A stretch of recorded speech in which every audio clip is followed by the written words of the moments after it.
जनवार्तामध्ये आपलं सर्वांचं स्वागत। सर्वात प्रथम पाहूयात ठळक बातम्या।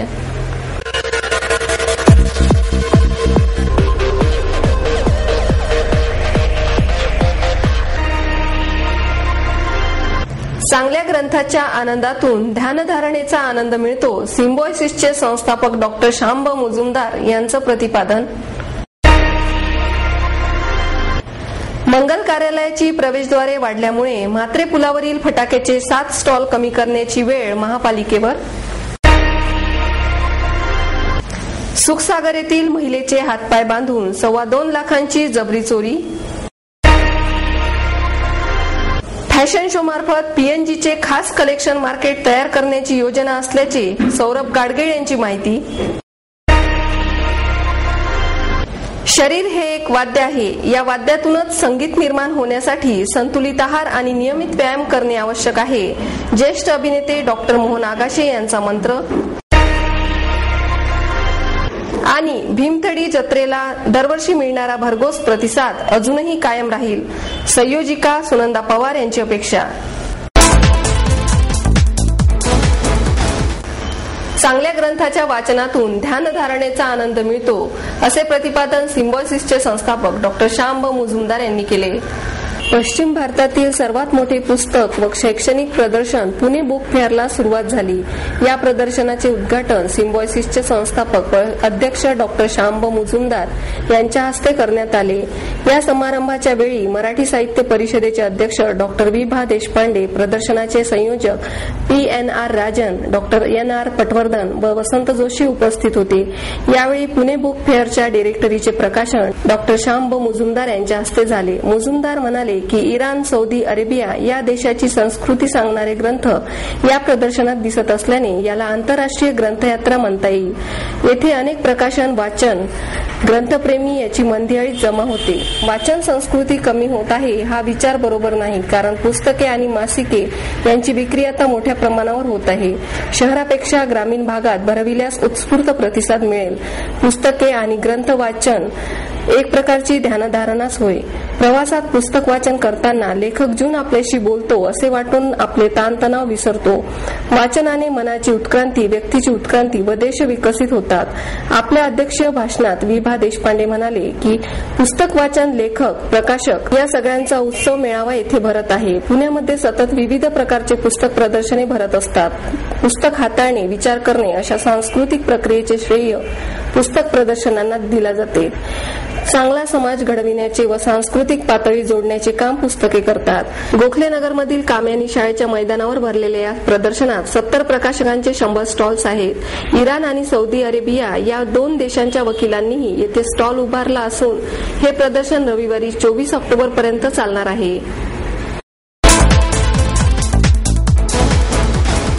मंगल कार्यालयाची प्रवेशद्वारे वाढल्यामुळे म्हात्रे पुलावरील फटाक्याचे 7 स्टॉल कमी करण्याची वेळ महापालिकेवर आली आहे।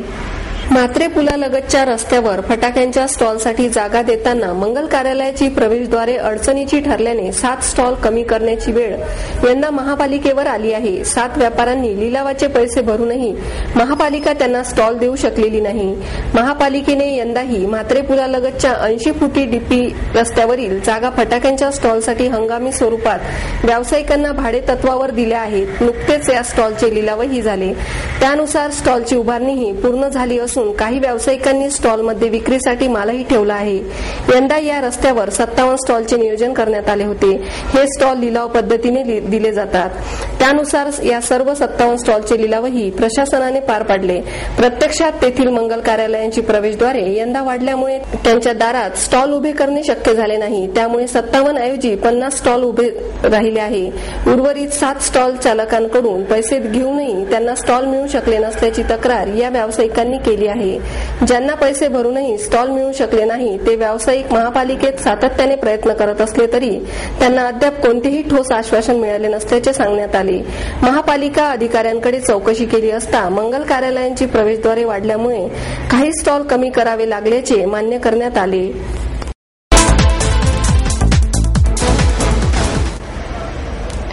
महिलेचे हातपाय बांधून 2.25 लाखांची जबरी चोरी करण्याची घटना सुखसागर नगर येथे घडली। या प्रकरणी सहकारनगर पोलीस ठाण्यात दोघांविरुद्ध जबरी चोरीचा गुन्हा दाखल करण्यात आला आहे. आरोपींच्या शोधार्थ 2 पथके रवाना झाली आहे.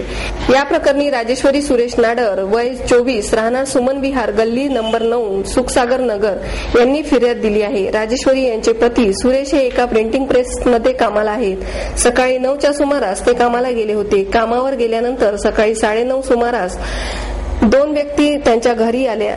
सुरेशने सिलेंडर घेऊन पाठविले आहे असे त्यांनी सांगितले. यावेळी राजेश्वरी यांनी घराचा दरवाजा उघडून त्यांना आत घेतले.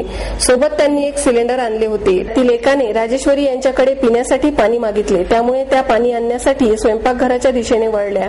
ही संधी साधत एकाने त्याच्या तोंडाला तर दुसऱ्याने हाताला चिकटपट्टी बांधली. त्यानंतर घरातील रुमालाने पाय बांधले. राजेश्वरी यांच्या गळ्यातील मंगळसूत्र, सोन्याची चेन आणि कर्णफुले जबरदस्तीने काढून घेतली. यानंतर कपाटातील इतर सोन्याचे दागिने सुद्धा काढून घेतले. सर्व ऐवज घेतल्यावर घरात सिलेंडर तसाच सोडून घराचे दार लुटून दोघेही पळून गेले. राजेश्वरीने यानंतर कशीबशी स्वतःची सुटका करून घेतली. घरातून बाहेर पडून तिने शेजाऱ्यांशी संपर्क साधला. त्यांनी राजेश्वरीच्या पतीला कामावरून बोलवून घेतले. यानंतर त्यांनी सहकारनगर पोलीस ठाण्यात फिर्याद दिली. सुरेश नाडर हे घरातील सिलेंडर सदाशिव पेठेतून स्वतः घेऊन येतात. राजेश्वरी यांच्या 6 महिन्यापूर्वीच विवाह झाला असून फक्त मल्याळीच भाषा अवगत आहे. पोलिसांना आरोपींचे वर्णन मिळाले असल्याची माहिती वरिष्ठ पोलीस निरीक्षक बाजीराव भोसले यांनी दिली. राजेश्वरी नाडर ही महिला सुमन विहार पहिला मजला गल्ली नंबर 9 सुखसागर नगर या ठिकाणी राहते. तिचे मिस्टर सकाळी 9 वाजता कामावरून गेले. 9:30च्या दरम्यान 2 इसम त्यांच्या घरी आले, घरापाशी आले. एकाच्या खांद्यावर गॅस सिलेंडर होता आणि नाडर आहेत का असं विचारून गॅस सिलेंडर पाठवलेलं आहे असं सांगितलं. त्या महिलेनं दरवाजा उघडून त्यांना आत प्रवेश दिला आणि पाणी मागितलं. ती पाणी घ्यायला गेली असताना तिचं तोंड दाबून तोंडाला चिकटपट्टी वगैरे लावली, डोळ्यांना लावली आणि धमकावून तिच्या गळ्यातील, कानातील काढून घेतलं. तसंच कपाटामध्ये ठेवलेल्या 2 चेन काढून घेतल्या, मोबाईल घेतला आणि त्या चोरट्यांनी पुन्हा त्या गॅस सिलेंडरसह ते घरातून बाहेर पडले. खाली गेल्यानंतरही त्या गाडी चालवणारा चालवत होता आणि त्याच्या पाठोपाठ गॅस सिलेंडर घेऊन दुसरा इसम बसला होता. शेजाऱ्यांनी पाहिलं ते त्यांनी गाडीचा नंबर MH12 6169 एवढा दिलेला आहे. दोन्ही आरोपी सडपातळ म्हणजे गोऱ्या रंगाचे सडपातळ बांधायचे होते. आरोपींचा शोध घेण्याच्या दृष्टीनं प्रयत्न चालू आहेत. सदर घटनेमध्ये साधारण 2 लाखाचा ऐवज गेलेला आहे.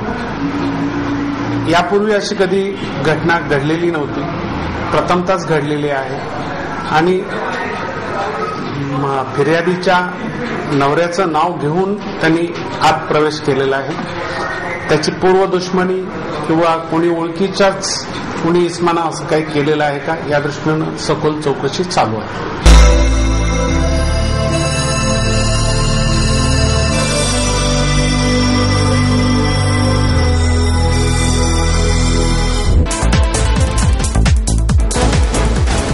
फॅशन शो मार्फत पीएनजीची खास कलेक्शन मार्केट तयार करण्याची योजना असल्याचे सौरभ गाडगे यांनी सांगितले. भारतीय संस्कृतीसह जगभरातील विविध संस्कृतींमधील दागिने पुणेकरांना उपलब्ध व्हावेत यासाठी पीएनजीने दागिन्यांचे 5 नवी कलेक्शन फॅशन शो मधून सादर केली. स्वराज्य, wild gold, royal, temple, golden charge या दागिन्यांचे कलेक्शन नादब्रह्म बँडच्या तालावर रॅम्पवर मॉडेल्सने त्या पद्धतीचा पेहराव करून सर्वांसमोर आणली. प्रारंभी दाजीकाका गाडगीळ, सौरभ गाडगीळ यांच्या पीएनजीचा इतिहास आणि त्यांचे वेगळेपण याची माहिती दिली. महाराष्ट्रातील जुन्या पद्धतीच्या दागिन्यांना नवा लुक देत स्वराज्य कलेक्शनमधील दागिने 9वारी साड्यांवर ठुमकत मॉडेलने सादर केले. नक्षमणी हा दागिना या कलेक्शनमधील सर्वात सुंदर दागिना ठरला. याचबरोबर कोल्हापुरी साज, ठुसी आदी दागिने सादर करण्यात आले. वाईल्ड गोल्ड कलेक्शनमध्ये ईशान्येकडील 8 राज्यांमधील आदिवासींची संस्कृती दागिन्यांच्या माध्यमातून सादर करण्यात आली. रॉयल कलेक्शनमध्ये राजेशाही घराण्यातील वारसा दाखविणारे दागिने राजेशाही पेहराव्यात मॉडेल्सने सादर केले. शरीर हे एक वाद्य आहे. ह्या वाद्यातूनच संगीत निर्माण होण्यासाठी संतुलित आहार आणि नियमित व्यायामाची गरज आहे, असा मंत्र ज्येष्ठ अभिनेते डॉक्टर मोहन आगाशे यांनी केला. जागतिक संधिवात दिनानिमित्ताने रुग्ण व चिकित्सक यांच्यात संवाद व्हावा यासाठी संचेती रुग्णालयाच्या वतीने संवाद शब्द आपुलकीचा हा कार्यक्रम आयोजित करण्यात आला होता। यावेळी डॉक्टर के.एच. संचेती, डॉक्टर पराग संचेती, डॉक्टर सुरेंद्र पाटील, डॉक्टर राजीव जोशी आदी उपस्थित होते। चित्तवृत्ती प्रसन्न ठेवल्याने प्रतिकार शक्ती वाढते हे आता सिद्ध झाले आहे। उत्तम कलाकृती ही मनाची प्रथिने असून ती आत्मसात करायला हवी असे डॉक्टर आगाश यांनी सांगितले। डॉक्टर के.एच. संचेती म्हणाले, हृदय, स्नायू, सांधा यांच्याशी निगडीत आणि ज्याने हृदयाचे ठोके वाढतील असे व्यायाम करणे उत्तम आहे। याबरोबरच वजन वाटोक्यात ठेवणे, ध्यानधारणा, योगासने करणे महत्वाचे आहे। संधिवाताबाबत किंवा हाडाच्या ठिसूळपणाबाबत अद्याप लोकांना फारशी माहिती नाही। तातडीने लक्ष दिले तर ते हे आजार टाळू शकतात। प्रत्येकाने वयाच्या 50ीत हाडांची ठिसूळता समजून घेणारी चाचणी करायला हवी, तसेच लाईफस्टाईल ही बदलायला हवी असे डॉक्टर पराग संचेती यांनी यावेळी सांगितले। भीमतडी जत्रेला दरवर्षी मिळणारा भरघोस प्रतिसाद अजूनही कायम राहील अशी अपेक्षा संयोजिका सुनंदा पवार यांनी व्यक्त केली। यंदाची 5वी भीमतडी जत्रा काहीशा वेगळ्या रूपात लोकांच्या भेटीसाठी आली आहे। ही जत्रा आरटीओ नजीकच्या SSPMS मैदानावर भरविण्यात आली आहे। या जत्रेचे उद्घाटन ग्रामविकास मंत्री जयंत पाटील यांच्या हस्ते कृषी मंत्री बाळासाहेब थोरात, सुप्रिया सुळे, महापौर मोहनसिंग राजपाल, संयोजिका सुनंदा पवार आणि सईद पवार यांच्या उपस्थितीत संपन्न झाले। जयंत पाटील म्हणाले, बचत गटाच्या माध्यमातून तयार केलेल्या या भगिनीच्या तयार वस्तू, लोणची, पापड, कुरड्या असे खाद्यपदार्थ हे खेड्यापाड्यातून बाहेर विक्रीसाठी जाण्याकरिता अशा जत्रेची चांगली मदत होते। या आखीव रेखीव भीमतडीसाठी चोकंदळ पुणेकरांचा चांगला प्रतिसाद मिळतो आहे। बचत गटांनी तयार केलेल्या चांगल्या उत्पादनांना चांगला दर्जा मिळावा यासाठी आपणही प्रयत्न केले पाहिजे असे पाटील यांनी यावेळी सांगितले।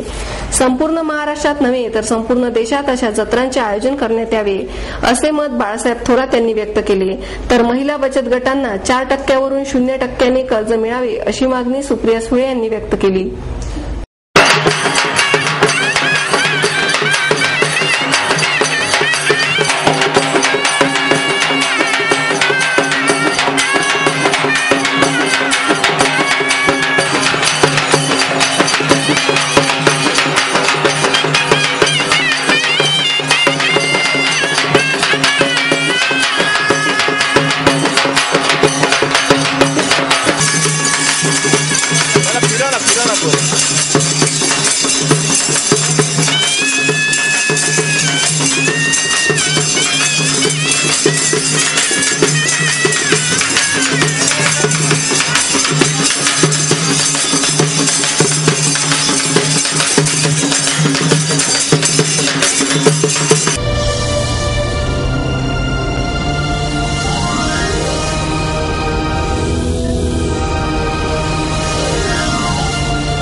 आणि याबरोबरच हे बातमीपत्र संपलं। पुन्हा भेटूया उद्या याच वेळी। नमस्कार।